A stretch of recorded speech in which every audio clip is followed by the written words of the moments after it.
ಬನ್ನಿ ಸ್ನೇಹಿತರೆ, ನಮ್ಮ ನಮಸ್ತೆ ಹಿಂದೂಸ್ತಾನ್ ಹಿಂದಿನ ಎಪಿಸೋಡ್ಗೆ ಸ್ವಾಗತ ಸುಸ್ವಾಗತ.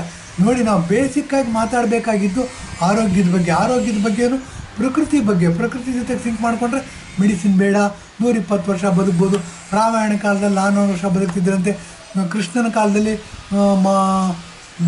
ಮಹಾಭಾರತದ ಕಾಲದಲ್ಲಿ ಅಂದರೆ ದುರ್ಯೋಧನ, ಧರ್ಮರಾಯ, ಅರ್ಜುನ, ಭೀಮನ ಕಾಲದಲ್ಲಿ 200 ವರ್ಷ ಬದುಕ್ತಿದ್ದಂತೆ. ಈಗ ಕಲಿಯುಗದಲ್ಲಿ 100 ವರ್ಷ ಬದುಕ್ತೀವಿ. ಈಗ ಬರ್ತಾ 60 ವರ್ಷಕ್ಕೆ ಬಂದಿದೆ ಇದು ಅಂತ. ಪ್ರಕೃತಿ ಜೊತೆಗೆ ಸಿಂಕ್ ಮಾಡಬೇಕು ಅಂತ ಹೇಳ್ತಿದ್ವಿ. ಪ್ರಕೃತಿ ಜೊತೆಗೆ ಸಿಂಕ್ ಮಾಡ್ಕೋಬೇಕು ಅಂತಂದರೆ ಏನಾಗುತ್ತೆ, ನಾವು ಅರ್ಧಂಬರ್ಧ ಬುದ್ಧಿವಂತರಾಗ್ಬಿಟ್ಟಿದ್ದೀವಿ. ಎಷ್ಟೇ ಡಾಕ್ಟ್ರ್ ಓದಿರಲಿ, ಎಷ್ಟೇ ಇಂಜಿನಿಯರ್ ಓದಿರಲಿ, ಎಷ್ಟೇ ಲಾಯರ್ ಓದಿರಲಿ, ಲಾಯರ್ ಅಂದ ತಕ್ಷಣ ಒಂದು ವಿಷಯ ನಮಗೆ ಜ್ಞಾಪಕಕ್ಕೆ ಬರುತ್ತೆ. ಏನು ಅಂತಂದರೆ, ನೋಡಿ, ಶ್ರೀರಾಮ ಸೀತೆನ ಹುಡ್ಕೊಂಡು ಇದರ ತಮಿಳ್ನಾಡಿಗೆ ಬಂದಾಗ, ರಾಮೇಶ್ವರಕ್ಕೆ ಬಂದಾಗ, ಸೀತೆ ಶ್ರೀಲಂಕಾದಲ್ಲಿದ್ದಾಳೆ ಅಂತ ಸೂಚನೆ ಸಿಗುತ್ತೆ ಅವನಿಗೆ.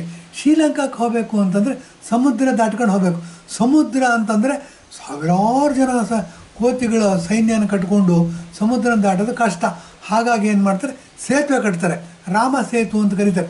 ಈ ರಾಮ ಸೇತು ಅನ್ನೋದು ಧಾರ್ಮಿಕವಾಗಿ ಎಷ್ಟು ಸ್ಟ್ರಾಂಗು, ಪ್ರಪಂಚ ಚಡ್ಡಿ ಹಾಕ್ಕೊಳ್ಳೋದೇ ಬರ್ತಿರಲಿಲ್ಲ ಅಂಥ ಟೈಮಲ್ಲಿ ನಮ್ಮ ದೇಶದಲ್ಲಿ ನಾಗರಿಕತೆ ಉತ್ತುಂಗದಲ್ಲಿತ್ತು. ರಾಮರಾಜ್ಯ, ಗಾಂಧೀಜಿಯವರು ಕನಸು ಕಂಡಂಥ ರಾಮರಾಜ್ಯ. ಅಂಥ ಪರಿಸ್ಥಿತಿನಲ್ಲಿ ನಾವು ಭಾರತದಿಂದ ಶ್ರೀಲಂಕಾಕ್ಕೆ ಸೇತುವೆ ಕಟ್ತೀವಿ. ಆ ಸೇತುವೆ ಮೇಲೆ ಸೈನಿಕರು ಹೋಗ್ತಾರೆ. ಸೈನಿಕರು ಹೋಗಿ ರಾವಣನನ್ನು ಸೋಲಿಸಿ, ರಾವಣನನ್ನು ಕೊಂದು ಸೀತೆನ ವಾಪಸ್ ತೊಗೊಂಡ್ಬರ್ತಾನೆ ಅಂತ.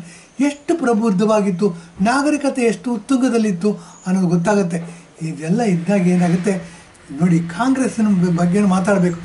ಈ ರಾಮ ಸೇತು ಅನ್ನೋದು ಕಾಲ್ಪನಿಕ, ರಾಮ ಅನ್ನೋದೇ ಕಾಲ್ಪನಿಕ, ರಾಮ ಅನ್ನೋದು ನಡೆದಿಲ್ಲ ಅಂತ ಹೇಳೋದಕ್ಕೆ ಈ ಕಾಂಗ್ರೆಸ್ನವರು ಅಂದರೆ ಮೋಸ ಮಾಡಿ ಹಿಂದೂಗಳಿಗೆ ಟೋಪಿ ಹಾಕಿ ಹಿಂದೂಗಳನ್ನ ಯಾಮಾರಿಸ್ತಾ, ನಾವೇ ಮೋರ್ ಹಿಂದೂಸ್ ಅಂತ ಹೇಳ್ಕೊಂಡು, ಕಾಶ್ಮೀರಿ ಪಂಡಿತರ ಅಂತ ಹೇಳ್ಕೊಂಡು, ನಮ್ಮ ದೇಶದ ಪ್ರಧಾನಮಂತ್ರಿಯಾಗಿದ್ದ ಜವಾಹರ್ಲಾಲ್ ನೆಹರು 1947ನೇ ಇಸ್ವಿಯಿಂದ 64ನೇ ಇಸ್ವಿವರೆಗೂ ಪ್ರಧಾನಮಂತ್ರಿಯಾಗಿರ್ತಾರೆ.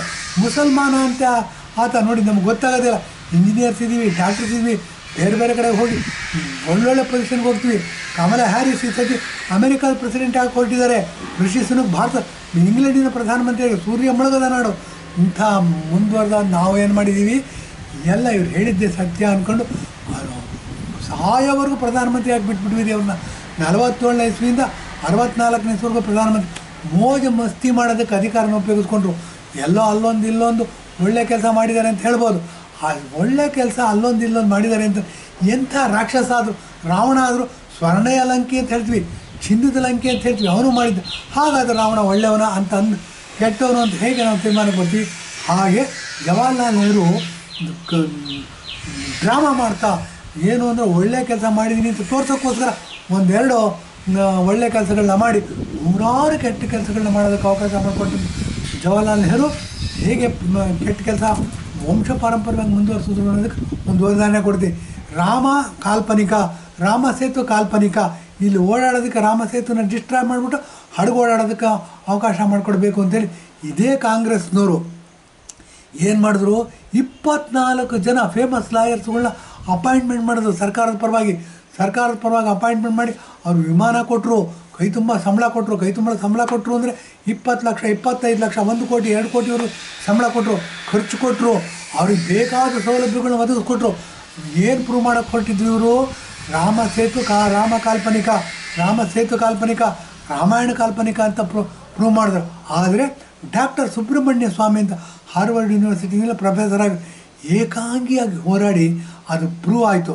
ಏನು ಅಂತಂದರೆ ರಾಮ ಕಾಲ್ಪನಿಕ ಅಲ್ಲ, ರಾಮ ಹಿಸ್ಟಾರಿಕಲ್ ಮನುಷ್ಯ, ರಾಮ ಇದ್ದ, ರಾಮ ಸೇತುನ ಕಟ್ಟಿದ.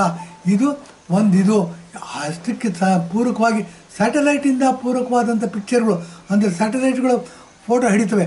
ಅದನ್ನು ಇದು ಮಾಡಿಬಿಟ್ಟು ರಾಮ ಸೇತು ಇತ್ತು ಅಂತ ಪ್ರೂವ್ ಮಾಡಿಬಿಟ್ಟು ಸುಪ್ರೀಂ ಕೋರ್ಟಲ್ಲಿ ತೀರ್ಮಾನ ಆಗಿ ಅದು ಸ್ಮಾರಕವಾಗಿ, ಒಂದು ಹೆರಿಟೇಜ್ ಸ್ಮಾರಕವಾಗಿ ಇವತ್ತು ಉಳ್ಕೊಂಡಿದೆ. ಈ ದೃಷ್ಟಿಯಿಂದ ನೋಡೋದಾದರೆ ನಾವು ಎಷ್ಟು ಅಮಾಯಕರಿದ್ದೀವಿ. ವಿದ್ಯಾವಂತರಾದರೂ ಹಿಂದೂಗಳು ಒಳಗೆ ಆಳವಾಗಿ ವಿಶ್ಲೇಷಣೆ ಮಾಡೋದೇ ಇಲ್ಲ. ಏನಾಗುತ್ತೆ, ಮೇಲೆ ನೋಟಕ್ಕೆ ಏನು ಬರುತ್ತೆ ಅದನ್ನ ಮಾಡಿಬಿಟ್ಟು ಕಾಲಕ್ಕೆ ತಕ್ಕನಂಗೆ ತೀರ್ಮಾನ ತೊಗೊಂಡ್ಬಿಡ್ತೀವಿ. ಹೀಗಾಗಿರೋದ್ರಿಂದ ನಮ್ಮ ದೇಶ, ನಮ್ಮ ಭಾಷೆ, ನಮ್ಮ ಸಂಸ್ಕೃತಿ, ನಮ್ಮ ಬದುಕನ್ನು ನಾವೇ ನಾಶ ಮಾಡ್ತಾಯಿದ್ದೀವಿ. ಇದು ತಪ್ಪು. ಏನು ಅಂತಂದ್ರೆ, ಯಾರೋ ಫ್ರೀ ಕೊಟ್ಟರು, ಅಕ್ಕಿ ಫ್ರೀ ಕೊಟ್ಟರು, ಬಸ್ ಫ್ರೀ ಮಾಡಿದ್ರು, ಮತ್ತು ಯುವ ನಿಧಿ ಕೊಟ್ಟರು, ಮತ್ತು ಅಕ್ಕಿ ಭಾಗ ಕೊಟ್ಟರು ಅಂತ ಅಂದ್ಬಿಟ್ಟು ಭಿಕ್ಷುಕರೇನ್ರಿ ನಾವು? ನಮಗೂ ಸ್ವಾಭಿಮಾನ ಇದೆ, ಸ್ವಾವಲಂಬನೆ ಮಾಡ್ಕೊತಕ್ಕಂತೆ ದುಡಿತೀವಿ. ಯಾವ ದೇಶ ದುಡಿತಾರೆ ಅಂಥ ದೇಶ ಮಾತ್ರ ಸ್ಟ್ರಾಂಗ್ ಆಗಿರುತ್ತೆ. ನಮಗೆ ನೋಡಿ, ದಕ್ಷಿಣ ಅಮೆರಿಕಾದಲ್ಲಿರ್ತಕ್ಕಂಥ ವೆನಿಜೂಲಾ ಅಂತ ಒಂದಿದೆ. ವೆನಿಜೂಲಾ ಇಲ್ಲಿ ಏನಾಗುತ್ತೆ, ನಮ್ಮ ದೇಶದಲ್ಲಿ 100 ಅಡಿ 200 ಅಡಿ 300 ಅಡಿ, ಮೊನ್ನೆ ನಮ್ಮ ಪಕ್ಕದಲ್ಲಿ ಬೋರ್ ತೋರಿಸಿದ್ರು. ಪಕ್ಕದಲ್ಲಿ ಬೋರ್ ತೋರಿಸಿದಾಗ 80 ಅಡಿನಲ್ಲಿ ನೀರು ಸಿಕ್ತು. 3.5 ಇಂಚ್ ನೀರು ಸಿಕ್ತು, 2.5 ಇಂಚ್ 3 ಇಂಚ್. ಪಕ್ಕದಲ್ಲಿ ಲಿಂಗಾಂಬರಿ ಕೆರೆ ಅಂತಿದೆ, ಆ ನೀರನ್ನ ಎಳ್ಕೊಳ್ಳುತ್ತದು ಕೆಲವು ಸೋರ್ಸ್ಗಳಿಂದ. ಹಾಗಾಗಿ 2.5 ಇಂಚ್ 3 ಇಂಚ್ ನೀರು ಸಿಕ್ತು. ಇಂಥ ಇದನ್ನು ನಾವು ಬಿಟ್ಟುಬಿಟ್ಟು ಆಳವಾಗಿ ವಿಶ್ಲೇಷಣೆ ಮಾಡಿದೆ.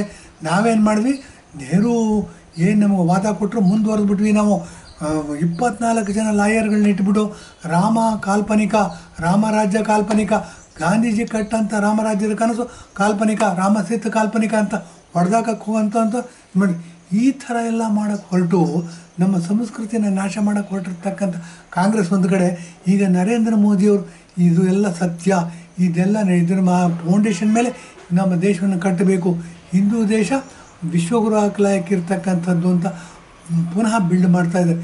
ಈ ದೃಷ್ಟಿಯಿಂದ ನಾವು ಇದನ್ನು ಮುಂದುವರಿಸಲೇಬೇಕು, ನರೇಂದ್ರ ಮೋದಿಯವರು ಸಪೋರ್ಟ್ ಮಾಡಲೇಬೇಕು ಅಂತ ಹೇಳಿ ಎಪಿಸೋಡ್ ಮುಗಿಸ್ತಾ ಇದ್ದೀನಿ. ಧನ್ಯವಾದ, ನಮಸ್ಕಾರ.